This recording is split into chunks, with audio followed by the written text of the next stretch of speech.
The Horrible Hag of Detroit. When the William Adams family moved into the gray frame house on Martin Street in Detroit, Michigan, only the children and the dog seemed to sense that something loathsome had made its abode in the back bedroom. Alright, so keeping with the theme of the season, we got the Adams family moving into a gray house, and then something scary is going on in the back bedroom. Let's continue. There was certainly nothing about the physical appearance of the room that made Adams and his wife Lillian suspect that the small bedroom could hold a thing of unspeakable terror.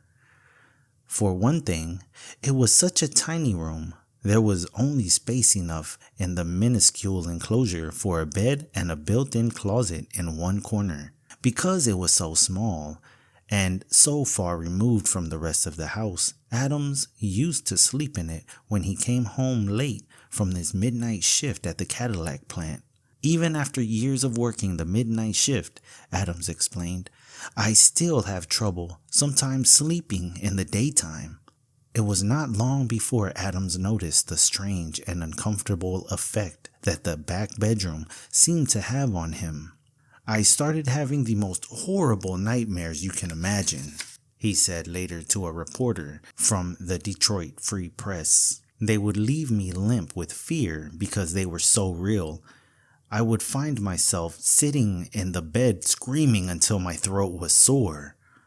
One of the dreams was when I found myself opening a door and a mutilated body fell out. That's pretty terrifying. Maybe something about this room gave him night terrors. Maybe there was like just an odor or a stench coming that activated something in his brain. I've heard weirder things. Let's continue. The ghastly nightmares began to rob Adams of so much sleep that he told his wife, if this doesn't stop, I don't know what I'll do, but I'm about ready to see a psychiatrist. The thing about it is these stories take place in the past when psychiatry and mental health was not really looked at in a great light. I don't know, it was a masculinity thing. I think we've come a long way. It was only after he had resumed sleeping in the master bedroom that he had began to associate the nightmares with the back bedroom. I didn't have any bad dreams when I slept in our bedroom. The nightmares would come only when I slept in that terrible room.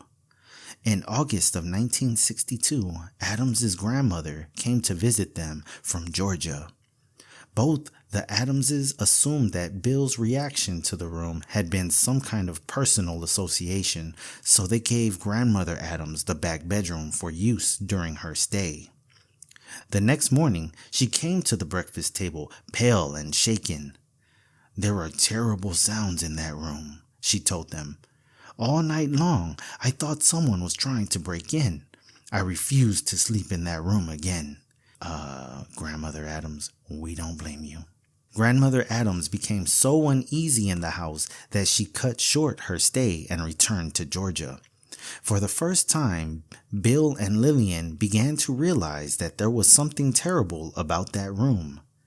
They began to recall things, small things, that had seemed inconsequential at the time.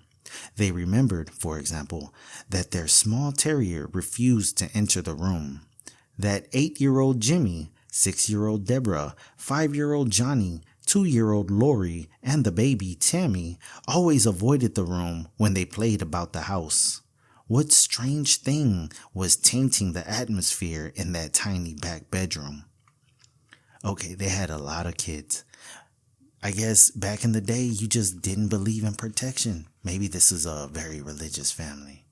Maybe that's why they're so susceptible to ghosts and hauntings, because their personal beliefs. Let's continue. Am I overdoing it? Am I being too theatrical with my voice today? I have a different microphone. On October 27th, an old friend from Georgia, Shirley Patterson, arrived to spend a few days with the Adamses in Detroit before he drove a new car back home to Decatur. Wait, his name was Shirley Patterson? It says it's a he. He drove a new car back home to Decatur. Shirley, this was a guy, and his name is Shirley. Even in 2025, that's tripping me up. Anyways, Adams knew that Patterson was a practical, matter-of-fact Southerner. Bill and Lillian decided he would be their final test. If Patterson could spend a night in the back bedroom without suffering any ill effects or reporting anything strange, perhaps they had merely let their imaginations gain the upper hand. Okay, that's pretty messed up. If you're gonna stick someone in a room you think is haunted, you better damn well tell them you think that room is haunted. I don't know, that's just ethics. That's just the ethical thing to do.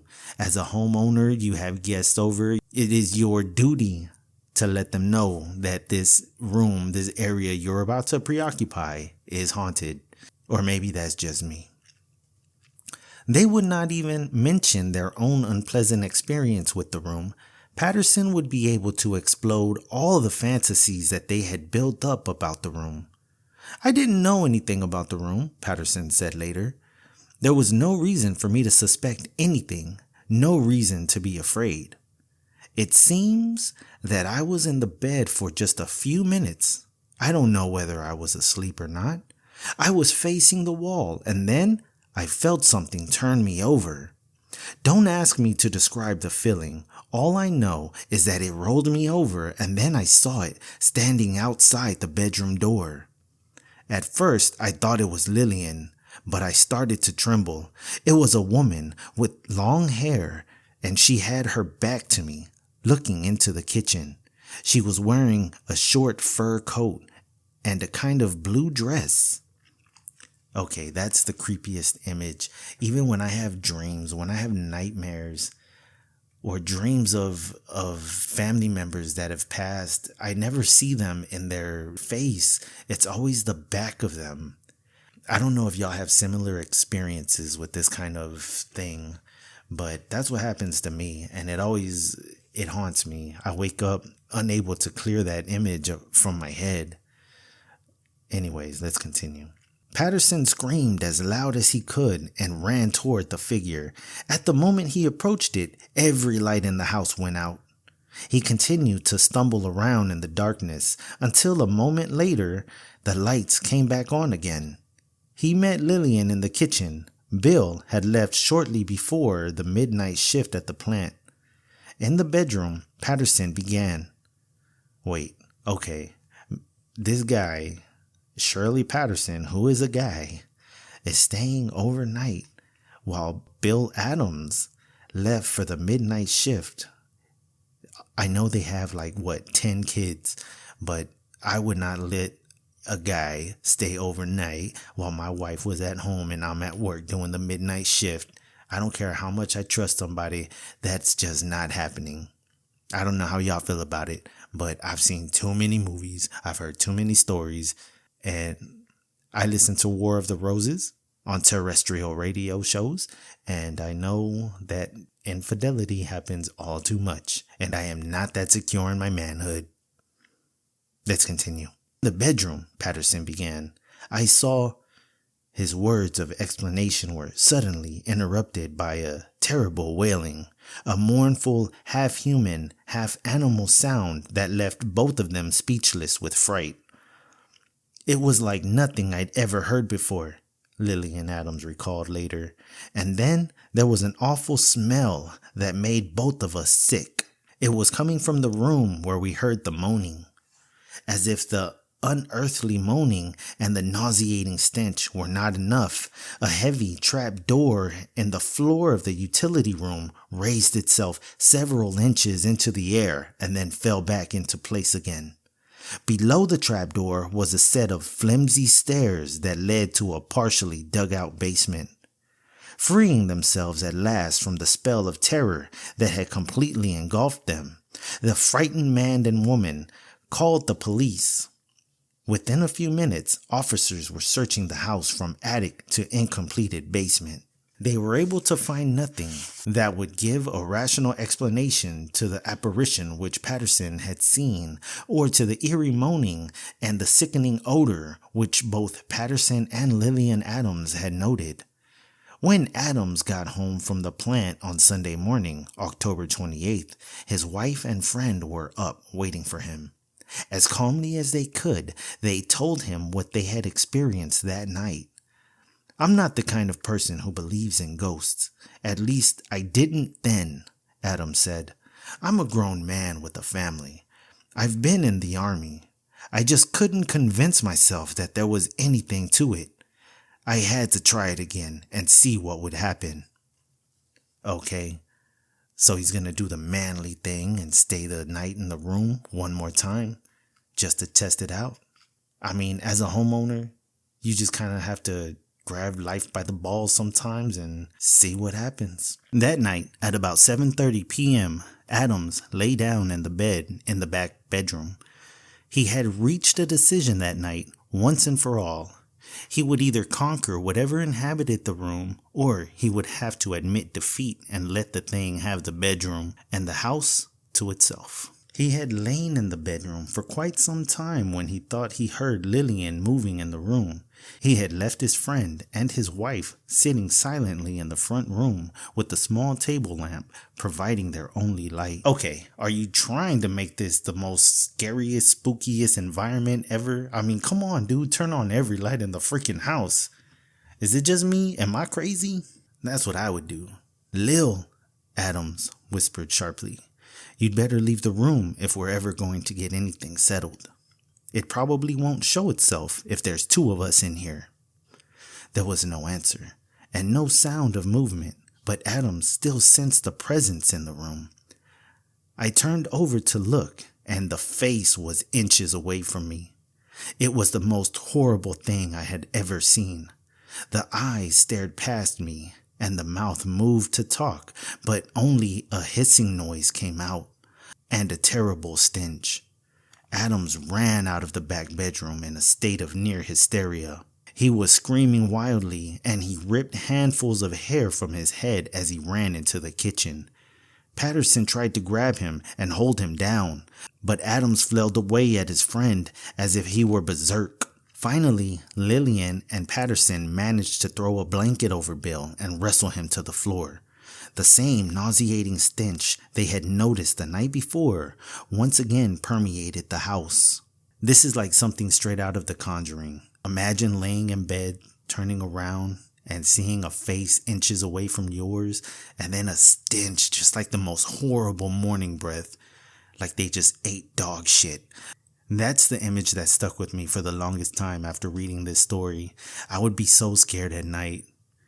An hour after Bill had regained his senses and told of the ghastly and indescribably evil face he had seen, the house on Martin Street was empty. Adams had admitted defeat.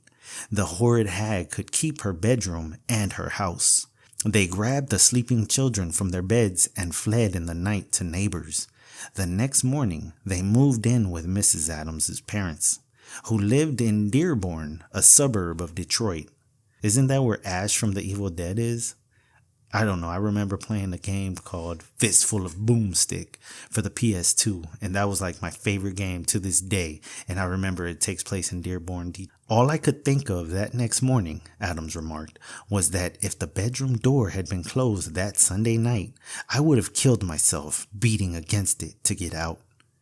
With the help of friends and relatives, the Adams found another house to rent and moved all of their furniture out of the house on Martin Street during a series of daylight visits. Yeah, that's the smart thing to do. Go during the daylight. I wouldn't set foot in that house at night. Mrs. Adams's brother, Leo Sanaki, and her sister, Virginia, arrived at the house one night to see for themselves if there was anything to Lillian and Bill's wild tale of an ugly hag that haunted the back bedroom. I stood out in the kitchen, and Leo said he was going to lie down on the bed for 10 minutes in the dark, said Virginia Sanaki. A few minutes later, I heard this awful groan come from the back bedroom. If it was Leo, I have never heard him make a sound like that before. Then he came rushing through the door into the kitchen with the most horrible look on his face, like he was scared out of his mind. I asked him what he saw, but he wouldn't tell me anything. Leo Sanaki refused to disclose what he had seen in that back bedroom in the house on Martin Street in Detroit. And as the landlady absolutely refused to let any investigators into the house with any electronic equipment, it's unlikely that we shall ever know what mission kept the horrible hag haunting that bedroom in Detroit. That's kind of suspect, isn't it? The landlord wouldn't let anybody go in to investigate this claim of this demonic presence in the house. Why wouldn't you? If it is haunted, I think that would just draw more attention to it. People would be interested to go in and investigate and see what's going on. That just doesn't make any sense to me. But that's one of the scariest stories that I've ever heard. Tell me what you thought of the Hag of Detroit. Was it scary? Was it not? Was I just being a little bitch about it? Probably. Let me know what y'all thought of the story. Like and subscribe. I'll upload some more stories. Maybe some funny ones just to add some brevity to this channel. I don't want it to be all dark. I don't want it to be all dark and sinister all the time. I'm not about that. Only sometimes. Anyways, y'all take care. Peace out.